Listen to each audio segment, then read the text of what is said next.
Natangay ng mga hold-upper ang aabot sa 6 na milyong piso mula sa mga empleyado ng isang bangko sa Zamboanga, Sibugay. Sa San Carlos City, Pangasinan naman, isang batang babae ang paulit-ulit umanong ginahasa ng kanyang ama. Narito ang unang balita sa probinsya. Matinding trauma ang inabot ng isang batang babaeng 8 taong gulang sa San Carlos City, Pangasinan matapos umano siyang gahasain ng sarili niyang ama. Ayon sa biktima, paulit-ulit siyang hinalay ng kanyang tatay simula pa lang noong 7 taong gulang pa lang siya.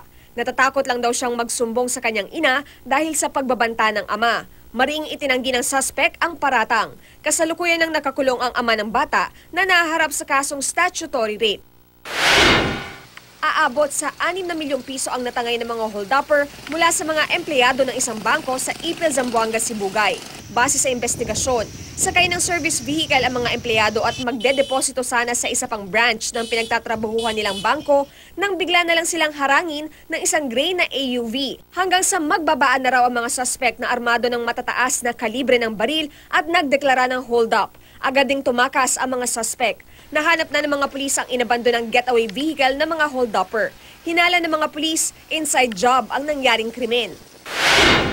6 ang sugatan sa banggaan ng isang bus at AUV sa Abra, Ilocos Sur Road sa San Quintin, Abra.